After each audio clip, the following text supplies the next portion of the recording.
I want to do a quick little market snapshot that gives us an insight on mortgage rates today, September 1st, 2022. And there is a lot going on in the real estate markets, and there's a lot going on in mortgages right now, and there's a lot going on in the economy. So I am here to help make sure that you have good information if you are in the market to buy a home or sell a home. I want to help you make sure that you are making smart decisions, and where possible, I want to help you save money and avoid costly mistakes. That is why I bring you information. I really want to be able to help you here. My name is John Polson, Homes and Land by John, and I'm a real estate agent here in the Williamsburg area. I work in Williamsburg, James City County, York County, in the peninsula. And I watch rates, I watch information, and I want to share that information with you. So with no further ado, I want to give you a quick little update of what we have happening in the markets. Go right to, so right here on my website, this is where I have a clearinghouse of information, and this is very helpful for me to have this organized, and I want to be able to bring it to you so that you know what's happening. So right on my homepage, I can see that my home mortgage rates for the last week have actually jumped, and they were in the kind of in the low 5% range for part of July. And now they have clearly jumped in the last couple of weeks. They started climbing in the upper fives. And as of today, and as of yesterday at the end of August, they have now climbed into the low 6% range. So today, this is based on a survey. This is today's mortgage rates through Mortgage News Daily that is reported. There's a gathering of information here from all the lenders across the country, and Fannie and Freddie, and the way they report actually really creates this average. This is not a rate quote, but you can see here that the trend over the last couple of days on the graph is showing that rates had settled down in July to almost got back down close to the low fives, almost into the 4% range. I had some clients that were being quoted rates in the upper 4% range, and now they are clearly up into the 6% range. So what that's certainly going to mean is that it's going to have an impact on sales. It's going to have an impact on demand, and that's what the Fed's intention is. Now, the Fed rate has not had direct impact on this, but there's all kinds of other factors that are affecting the day-to-day trading in the rates, and that's what the article basically describes, is that there's going to be more volatility ahead. And part of that is due to, in this case, the employment report is looking like it's going to actually come in as a pretty solid employment report. Well, that would be great news, right? Well, it is great news, with the exception of the fact that that means that there's still going to be an ongoing battle with inflation. So the Fed is really fighting the inflation, and that's going to mean that they're going to have some indicators that are going to be pushing towards, again, adjustments in interest rates. The other factors that are at play are some market statistics here through our local MLS. And I'm looking at Williamsburg, James City County, and York County as just the upper part of York County as a statistical reference here, specifically looking at number of active listings on the market today. And what does it mean overall? If we got interest rates that are on the rise, there's a housing recession that's being declared. What does that mean for home prices?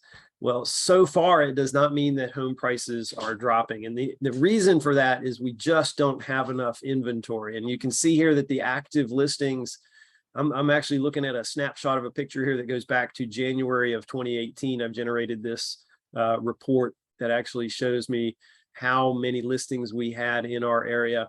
In January of 2018, going through the year of 2018, we had a relatively normal market. And then in 2019, we definitely saw that inventory was starting to drop off. And then, of course, we had the beginning of the pandemic in 2020, where inventory just dropped off. And we've been at record low inventory levels, unseen in the history of housing for the last couple of years. So we have a long way to go. And we had a bump in inventory coming into July. And then we've had a little bit of a reduction in inventory now in August of 2022. So that means that there is no question that we still have a long way to go to actually get us back to a normal level of inventory. So what does that mean now for median sale price? So if we look at median sale price, and we get a current snapshot of what that's doing, you can see that we have a upward trend through 2018 into 2019, pretty stable, pretty steady.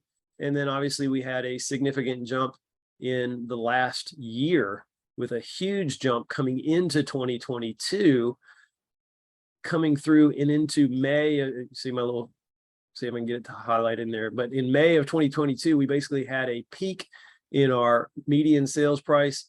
And then you can see we do have a little bit of a downward trend. Well, guess what? That's mostly going to be based on a historically seasonal trend. And you can see that there's up and downs here. There is always a seasonal trend where in the end of the summertime, we usually see a little bit of a decline in home pricing. We see a little bit of a slowdown in sales. We're going to see more of that this year. And it's going to take a few months before we know just how much that's going to play out, because the sales data we get is historically about 30 days behind the market activity. So if we have a spike in interest rates, which happened in June of this year, rates hit into the 6% range, just like they are right now. That triggered sales to go down a little bit in July. But then as rates settled in July down in the 5% range, that made sales increase. We had more contracts that are just now closing. So we're seeing this cyclical change, and it's now we're going to have these higher interest rates, which will certainly have an impact on signed contracts going forward right now. But we won't see that sales data for a few more weeks. And that's going to be something important to keep an eye on. But the other thing to take a real look at here is the number of active listings.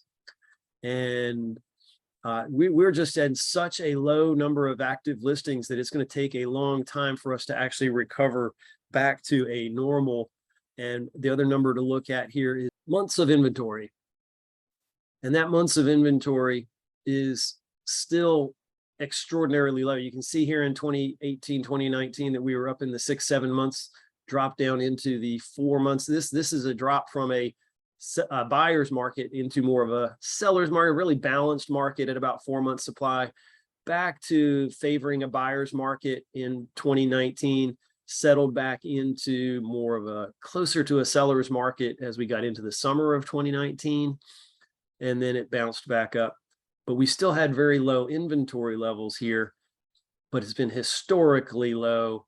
Once you get below 4 months of supply, we're really into a seller's market, and we've been in a huge seller's market. And you can see how far off we are even here now in July, August of 2022, with a lot of inventory additions that need to come into place before we start really shifting to a declining pricing environment. So our pricing, our median sales price does look like we're having some fluctuation. I expect to see more of that, but the overall shows that we do have a pretty solid market. Look for a change in some of our scenarios here as these interest rates play out. But this is going to be an interesting season as we see what interest rates do for housing. If you're looking to buy a house, the decision factors really don't change that much depending on your interest rates. They can affect your affordability, but when you need a home, you're still going to be looking to buy a home to fill your need. And that's where your decision factors come into play. The main reasons that people buy homes are because of dreams that they have. They want to have control of their environment, and and controlling of their environment means they want to control where they live. And then they also have needs that have changed. So those needs are due to either maybe they've got an income situation that's changed, maybe it's improved, maybe it's not, or they've got a life change that you're going through, and you need to make a change in the home that you have. So these are some interesting statistical information pieces. This is a little market review. I hope that you find this helpful. If you do, please feel free to message me through this link on this page. If you'd like more information, please feel free to click the link on this page. You can connect to an additional discussion of what I can offer you in terms of services. I look forward to hearing from you if you have any questions. And if you'd like, you can schedule an appointment to talk to me directly. I really look forward to hearing any questions that you have. So thank you for listening, and I will talk with you soon.